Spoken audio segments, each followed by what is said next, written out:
as I said earlier, players are human beings, coaches are human beings, likewise the referees also are human beings.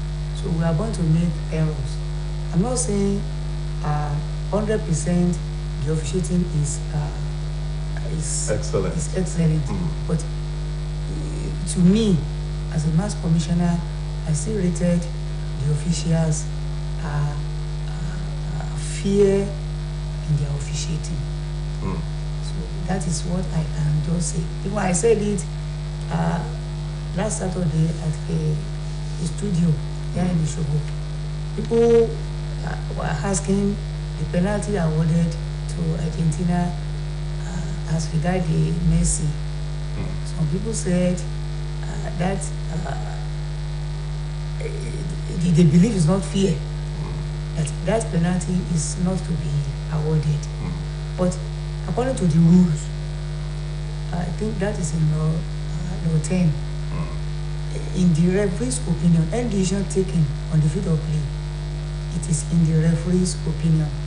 So that's very official that in his own opinion, he thought that very attacker was marked wrong to awarded that very penalty.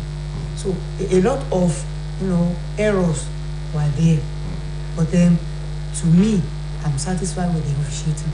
Even with the VAR in presence. Yes. Because when a referee sees that, okay, I can't really see this thing very well, it goes to the VAR, and the VAR will probably show him, what the situation is. And because a lot of people are not really happy with that penalty, I must tell you. Thank you very much. You see, as I said, that very station, that very day, last Saturday, I said the rules is there by FIFA, recommended by IVA. IVA are the body that recommended those rules for FIFA to implement, and it is the referee to do that, to enforce that very law on the field of play. Now, other officials, like that of assistant referee 1 and assistant referee 2, that of the reserve referees, and that of those people there inside, that is VAR. VAR is to assist the referee. But immediately the referee believes his decision is right, there's no need for the referee to consult the VAR. That is what I want our viewers to know. It is to assist the referee, not to, force the referee to surrender or probably dominate his opinion. So that is what happened that very day. He believed in himself, and you see, even that day, the referee didn't consult the VAR, and some people believe it's a must for him to consult the VAR. It's not, according to the rule. The rule says is to assist. If he feel that, okay, what I saw is not 100%, factual, then you need to consult the VAR. The VAR ask the person to guide him on what to do. So that is just it. So, but I believe in one thing: players on the field of play do make mistake. Do you agree with me? They make mistake. Some may even face the net. I mean, to jab the ball into the net for a goal. But then, but you know that referee's decision is always the final. Yes. Whatever he says, if he says it's a red card, it will be very difficult to upturn that red card, especially during that game. Yes. He might upturn it after the game when they have to go and do all the research. Yes. But during that game, as long as he has given a red card, that will be 10 against 11, and that will affect the other team. So these are some of the things that a lot of people are not really happy with. It is true, and I agree with you. But the one thing is, human beings are going to make errors. Even they were making a these are costly errors. We have costly errors. Even other professions, sir, they too they make mistake. If you look at the issue of a medical officer, let's say a doctor do commit blunders at times, but not deliberate. Do you agree with me? I do, but at the world scene, when it comes to World Cup, the professionals are there. Yes. The mistake should be minimal. when it comes to mistake that will cause a World Cup from another country, don't you think it's a big one? Yes, it's a big one, I agree. But to me that day, even those people that called me that day, I said the man is very correct. Because there was contact. There was contact. And when there was contact, what coaches need to do is to instruct their players and, guide them as regards the rule of the game. We have the game plan. Do you agree with me? Oh, yes. We have the rule of the game, that is law of the game, which is 17. And this 17 has to be applied on the field of play within a second. In the law court, for instance, a judge can adjourn case. Case cannot be adjourned on the field of play. Referee has to take decision as at when due. So that is to tell you that mistake has to be made, but not the costly one. I agree with you. Oh yeah. All right. There are some even in this World Cup. How do referee deal with conflict, especially in the pitch of play? Because even at this World Cup, we saw a lot of misunderstanding between players, coaches, and and even those that are on the pitch. But at the end of the day, you just see the referee giving red card, yellow card, red card to so many people. It caused a lot of crisis. Yeah. Well, to me, in the area of football, the little I knew, I believe there is politics in the selection of referees around the world. Say for instance. So that's not only applicable in Nigeria. Not all over. At all. All right. It's cut across at FIFA level. Not that we don't have good referees in Nigeria. We have good referees in Nigeria here, but because probably we didn't play our game well. That's the reason why we didn't see our good referees at the end of affairs over there. But those selected, my dearest brother, there is politics.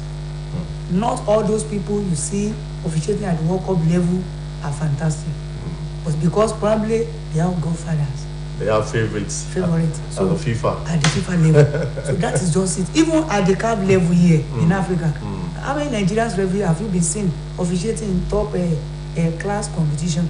But what is NFF doing? What's NFF doing to make sure that Nigerians are well represented in even CAF competitions? Yes. What I think they should do is they should neglect nepotism and favoritism. If they can do this, we are going to get the best of the referee in Nigeria. But here in Nigeria, now around 2 weeks ago, we finished our physical fitness test in Ijebode, where we train our referees and the match commissioners and that of match assessor. But there, we have some of us for the whole year. The season is about to start now. Oh yeah. Now, for the whole season, a referee may not get a single match. How is that? Because he didn't know anybody up there in Abuja at the glass house. But do you really have to know anybody? When you are good, you'll be discovered. That is it. Even as regard our playing, even the team, look at the selection of our players into the national team. Are those people selected at the best? No, they are not. We have raw talent at the grassroots here. But how many of these coaches, that is the NFF coaches, come down to the grassroots to pick the player? They believe in the established player abroad. So those are the problems that we have, and it affects officiating too.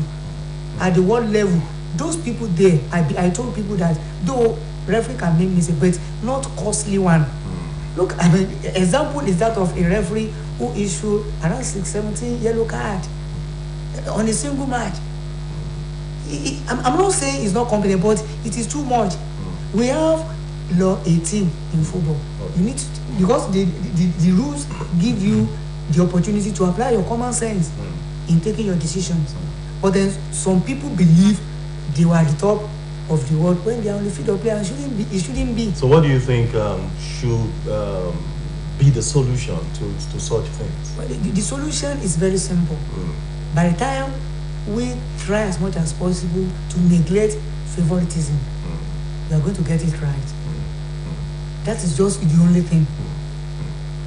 All right, I'm still talking about refereeing. One of the major things that people always want to look at or look for in a referee is his eyesight. Looking at, okay, let's move away a little bit from the Qatar 2022 now. Let's come to MPFL. Looking at our referee, what will you say? Because if you don't have a sharp eye, you can't be a referee. Apart from all the normal jogging, the normal training, these are one of the main components for a referee. Yes, I told you that we were at a seminar. That is a referee physical fitness test. Oh yes. That very day, the medical officers are there, and one of the major things they do is that of the high, the testing of our high. Referee must not have any problem with the high.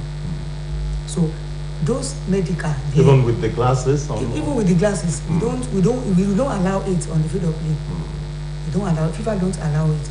You have to use your natural high to officiate.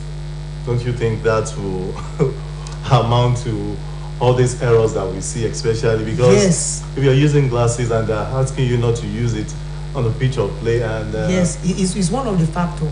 But my concern is, since it is not allowed for a referee to use, then those medical officers there, they have to, take a very, very serious cognizance of that very eye when they are doing the medical. See, another thing that affects that very area is that of referee positioning on the field of play. It matters. But look at that very free kick, the penalty awarded to Argentina. The referee, Adibi, is in the right position. He will be able to see well. But he's backing the player. He's running after the player instead of him to be around that left-hand side to see what is happening. But I think the assistant referee should according to the rules, law 5 is the first, is meant for the referee. Then law 6 is meant for the assistant. Assistant is to assist, not to enforce on the referee. It's just to assist. And he has just 9.15 meters that he can do. From the referee, that is the referee at the center, to that of assistant. The distance from them is 9.5 that he can capture for the referee. So anything aside 9.5, you shouldn't pick for him. So it is the work of the referee to capture that incident himself or herself on the field of play. So one of the factors is that of positioning. Most of the referees are not fit. That is just the basic fact. But because they have godfathers, they are being given matches. And those that don't know anybody will be denied. It happens. Look at last season now. We paid the money. I have a single match throughout the season. And up to now, I've not collected my money. The indemnity is being there. But I think it's that you referees are not speaking up, because all these things that is happening, a lot of people, you only know it in your own mind. People out there don't even know what is going on. They know.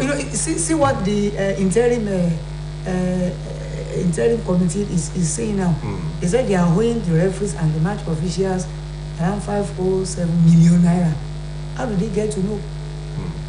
If we are not talking, we are talking.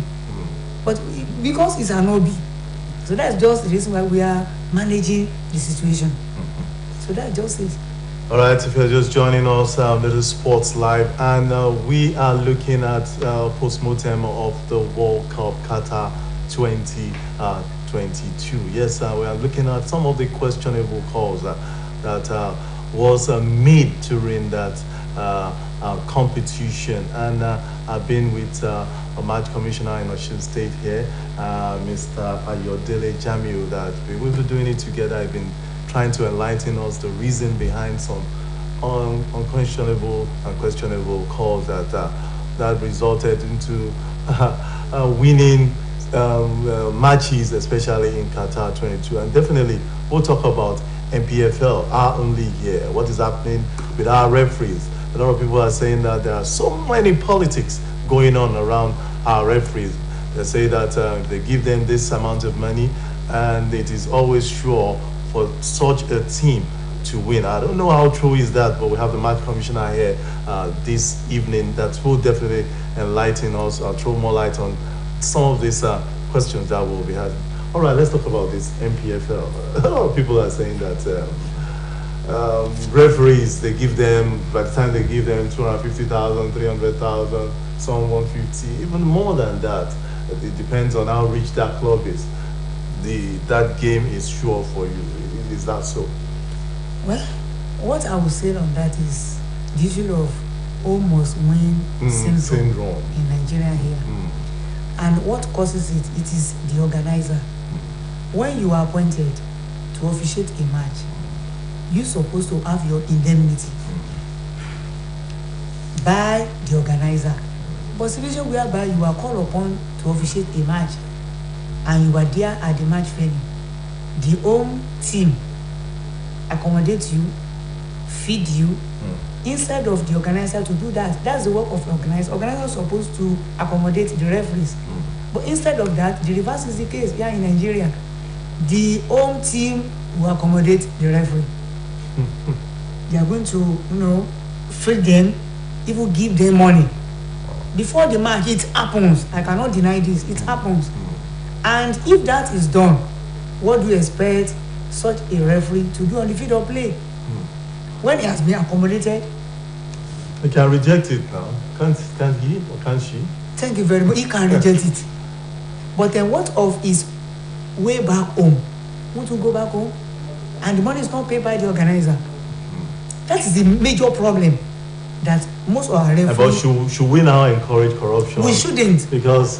we shouldn't. Like my last match in Lagos, I told my referees, for God's sake, don't take anything from these people. I will pay your money from my own pocket. I pay it. And the officiating was very fair. Even the away team, after the match, they were the one that gave all our officials the money to transport back home. Because they saw a very good a fair play. So that is what we supposed to do. If that could be done, I believe the league could be standardized. All right. Well, when referees are making decisions, especially quick decisions, how comfortable is it? Because there are some decisions you just make in few seconds and it could mar the whole game. It is true. And it could make the whole game. Exactly. But you see, if you are trained as a seasoned referee, you don't need to rush in taking decision on the field of play. You need to look well. Even as regards the rules now, the assistants, they were told during the seminar, even in the World Cup, down here, that you need to wait and see. Wait and see, even for some seconds before taking decision. It is better for you to wait than rush in taking decision that will mar your game. So all these have been passed to our referees in that very seminar. And I believe it will get a long way in our league. If, quote me again, if the so-called committee pays the referees, if they pays them, they are going to do their job. Like that of FIFA now, the referee don't have any excuse of not officiating because they were paid even before the match. Referee is supposed to be paid before the match, but in Nigeria here, the reverse is the case. Reverse is the case. All right. Yeah, the reverse is the case. All right. Let's talk about the MPFL. Let's talk about this prize tag being placed on the abridged season of the MPFL, 100 million naira. To me, I want to condemn the abridged. To me, it's no more league. It's a situation whereby the team is being divided into two, and you ask them to play. It doesn't want it at all in Nigeria. We are not improving. But then for the prize, Sir, has the price been paid? Well, they said they're going to pay it. Oh, that is promise. In fact, they said they're going to pay the last winner, which is Rivers United, 50 million. Have they been paid? Well, they said they're going to pay. They're supposed to. You see, there should be transparency in this regard. Even up to today, I don't know whether you reporter have gotten any news about it. How did they get that very money? And how much is the company that promised to sponsor the league? How much did they give the so-called committee? How much? We didn't know. All this supposed to be transparent. Look at the EPL. You see, already before the league started, the team have already know their price. They know the organizer, the so-called sponsor, everything is being open. But here in Nigeria, up to today, I don't know. I don't know whether you know. Oh, yeah. Well, we don't know, but we'll definitely know very soon when the league, the abridged league, starts by January 8th. They said January 8th, but mind you, January 8th. Are you still doubting that January 8th? I'm doubting them. Why? You see, I don't know. My God, we have good administrators in Nigeria, but because they don't have their way to the glass house, so there's nothing they can do. So that is the problem we have. I think the right person are there. They know what to do. They know what to do. So a bridge is not league to me, in my own opinion. All right, just like Mr. Jamil said this our evening, that our bridge season is not a good one, that we should definitely look for a better league, just like they are having in EPL. And we should try as much as possible to learn from the masters, so that we will have a wonderful league in Nigeria as well. But it is still better than nothing. Don't you agree with me? I do not agree. Nigeria, we deserve more. We deserve more. We are football loving nation. People love football in Nigeria, but they were denying us. These people are denying us. We didn't deserve a bridge league in Nigeria. We didn't deserve it. Honestly, we didn't deserve it. All right, just like you said, we didn't deserve it, and that's some of our leagues being showed on live, and you see how the camera, everything, it's even poor. Yeah, let's talk about that as well. It's the organizer. It's the organizer. Honestly, look at our studio here. Oh yeah. This is government-owned industry. Do you agree with me? Oh yes.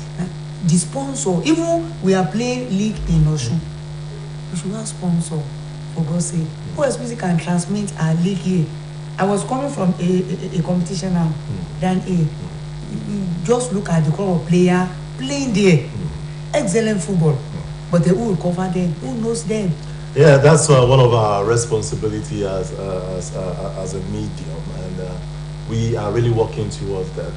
The last match between Ocean Babes and Delta Queens, we were there to see it live and direct and see how it was, and we'll continue to make sure that we do our best as a medium to make sure that you are even doing your best. Honestly, the football in Ocean is doing well. The best is not enough. Oh yes, it's not always enough, but we'll try as much as possible to make sure that we do our best, and viewers at home will enjoy our football at its best, especially in Ocean State at the moment.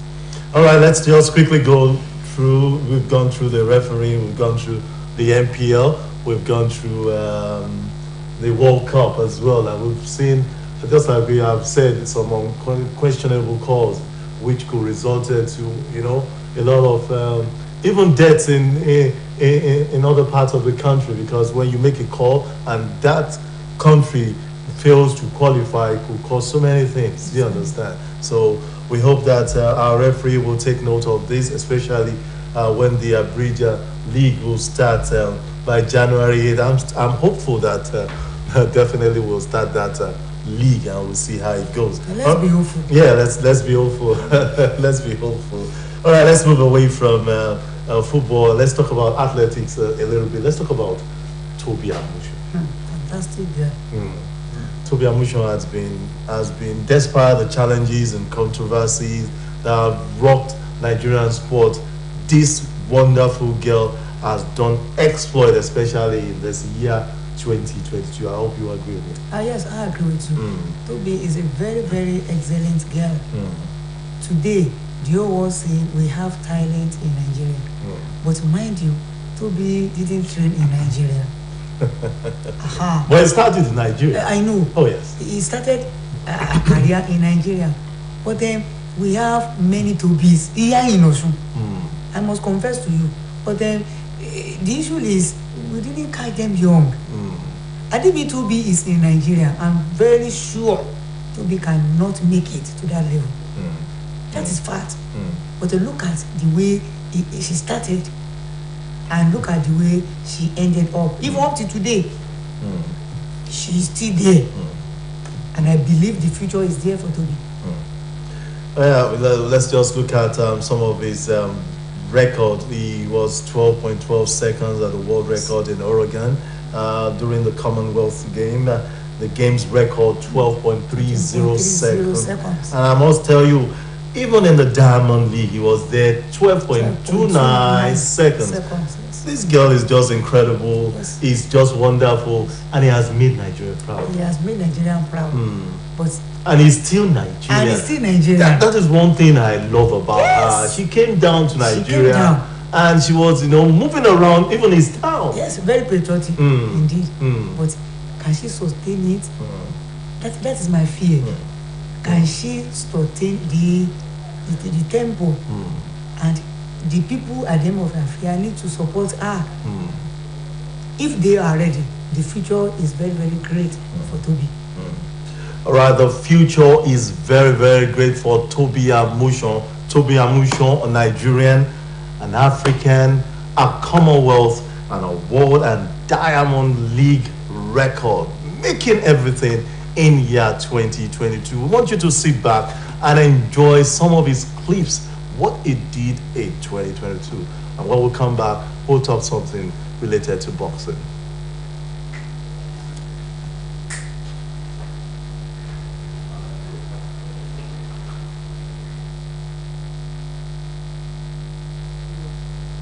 Another tweet, John wrote, quote, "When Toby Amusho was reciting the national anthem in tears, smiling in between and shaking her head lightly, I felt that Nigeria's first ever World Championship gold. Big congrats to her." Also, President Muhammadu Buhari, in a congratulatory message by his spokesman, Femi Adesina, on Monday, July 25, joined millions of Nigerians in celebrating Amusho, who in one night stunned the athletics world with a superlative and stellar performance. He also commended Ese Broom for representing Nigeria with honor and pride, winning silver medal in the women's long jump event.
All right, that was Toby Amushon there doing what she knows how to do best: running, winning, collecting medals, breaking records. Yes, in Birmingham, Jamiu, Amushon retained a Commonwealth Games title with a new games record of 12.30 seconds.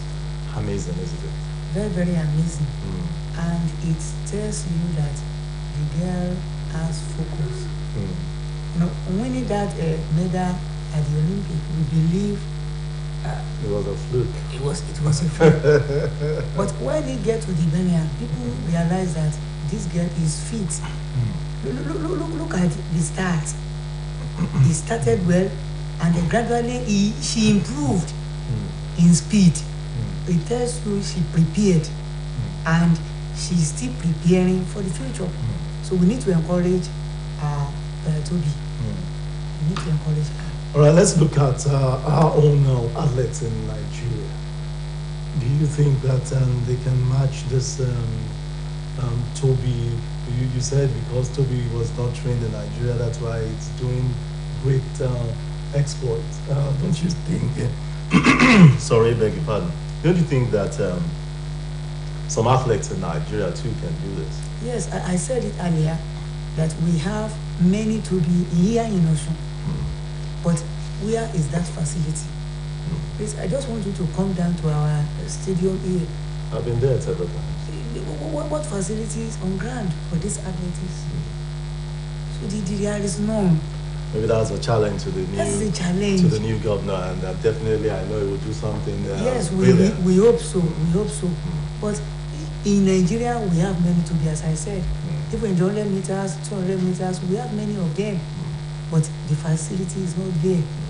If they were being given a very good facilities, I believe we can produce more of Toby. All right, let's see whether Nigerian can produce more of Toby or not. We'll definitely see that when years keep running after years, and we'll see whether we'll produce more Toby Amushon. And that is one thing that Nigerians are looking out for, to see Nigerians doing great exploits, especially when it comes to sport, not only in athletics, football, boxing, basketball, all the sport, even taekwondo. You know, in Osun State here, we saw some wonderful taekwondoists that are doing greatly, especially even the National Sports Festival. All right, let's talk about that National Sports Festival. We had some of our boys, even some of our girls, doing greatly during the festival. Yes. The problem we have is those boys and girls, can we maintain them for the future challenges? We are talking about Toby now, and I said we still have more Toby. Those people, those athletes depicted during the last national festival, and they don't not hear their name again, because it should be a kind of continuous activity. So where we have facilities, those athletes need to train. But by the time they, like our own here in Osun now, I knew quite right. Those the taekwondo you are mentioning, as they are back, see, no facilities to train again. Even we have no competitions no to competition to go. Even if there are competitions, there is no valuable, a kind of not even gift. It's the reward. They don't have it. But in some states, they are maintaining it, like that of Edo and that of Delta. Even in Oyo, we saw what their governor did. But I'm not shifting blame on our new governor now, because it's just resuming. So we need to give him time to operate, and I believe he is going to surprise us. All right, now we've gone to Asaba for the National Sports Festival. We had some medals. We had 4 medals that made us to be in 14 or 15 position. Now the next one will be in Ogun State. Oh yes. Do you think that we are prepared for that? I've said it. We are not preparing. Honestly, I wish you come down to the stadium to see those people, getting this medal for us. What are their preparation to that? In the next 2 years now, I mean, it is 2025. They are going to hold another one.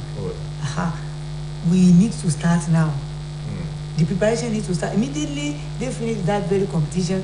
The Edo government recamp those athletes in preparation for the next edition. For the next one. For the next one. What are we doing here? I thank God you said you were at our last match in Iliobo. Oh, yeah.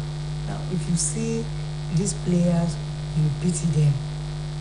A player who wished to play today, traveling today, arrive at the venue of the match, that at let's say around 20 minutes to the game. What do you expect such players to do? So those are the issues. And I don't know, but we are not preparing in this state. Just put it that way. All right. I won't want to agree with you anyway. But we'll see what will happen very soon. You'll see how prepared we are when we start winning medals. I know you'll be happy anyway. When we start winning medals. All right, let's move away from National Sports Festival. Let's talk about boxing. This is another man that has done not only Nigeria, but even Great Britain proud. He's one that represents Nigeria. It's a Nigerian. The first time he was in Nigeria during when President Buhari was there. I was surprised when I saw him prostrating an English boy prostrating for the president of this nation. It shows that he still has that culture in him, and he has that trait in him, and he still wants to be identified as a Nigerian, and he has really done well. As of October 2022, Anthony Joshua is ranked as the world's second best active heavyweight, as well as the 6th best active boxer. He has been ranked among the world's top 10 heavyweights since 2014 and was ranked at number 1 at the conclusion of the 2016 and 2017.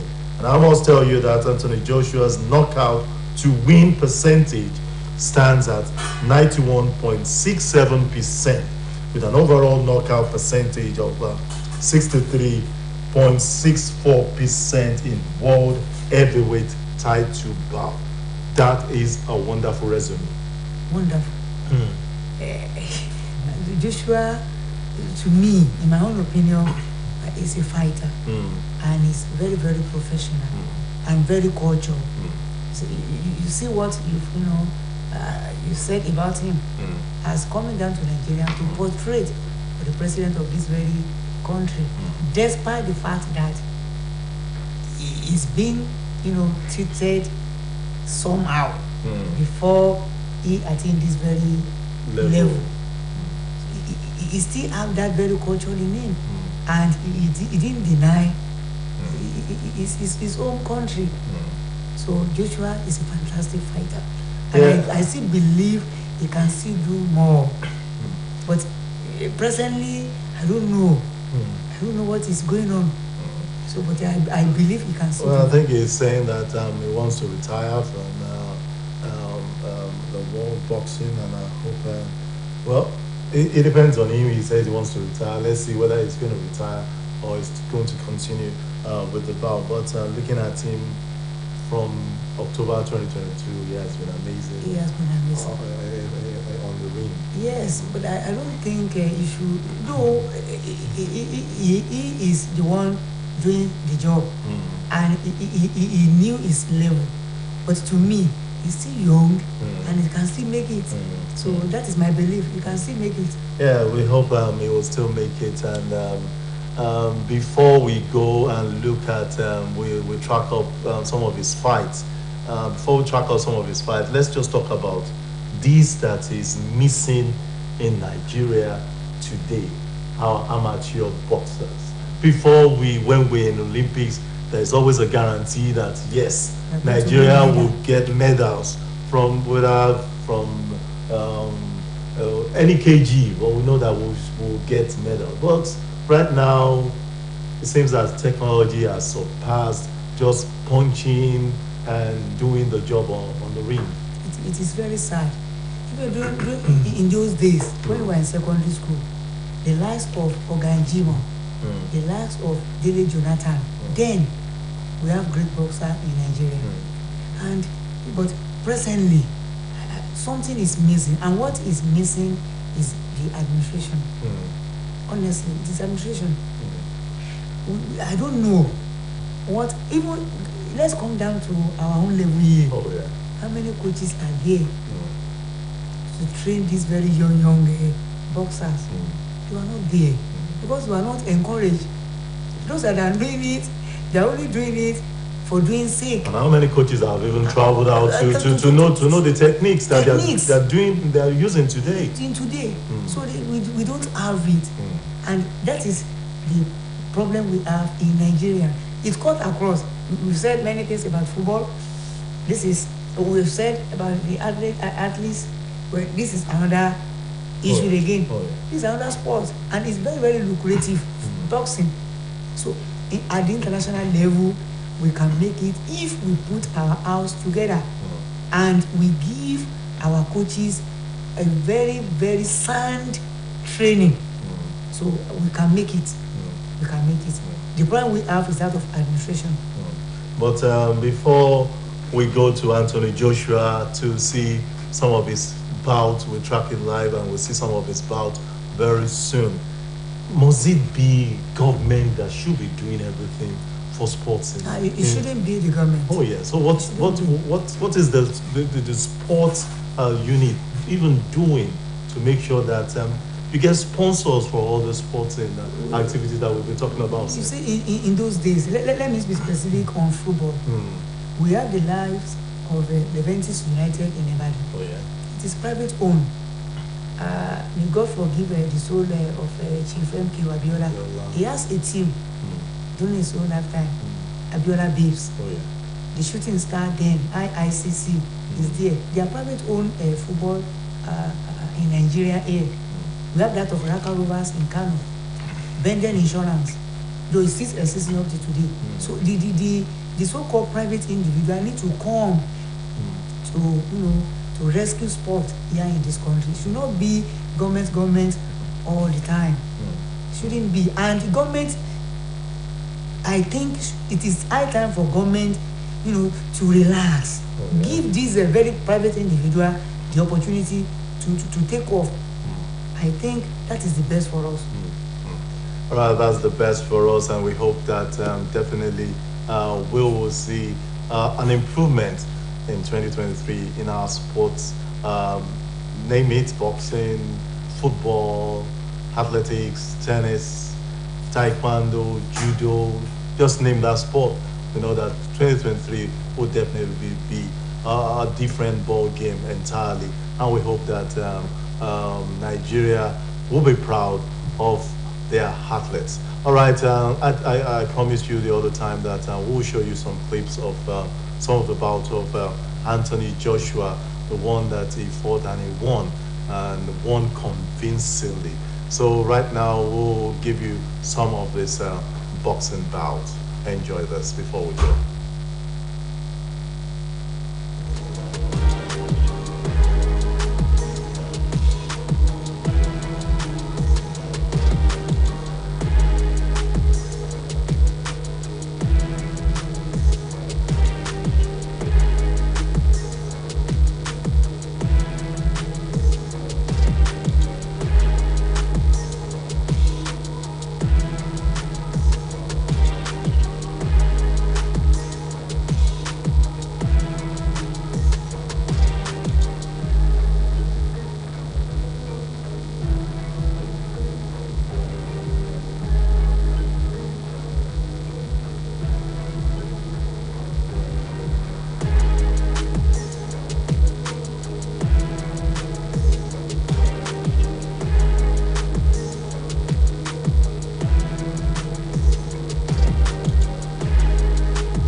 Wow, wow. What about what a game from Anthony Joshua. It's been spectacular.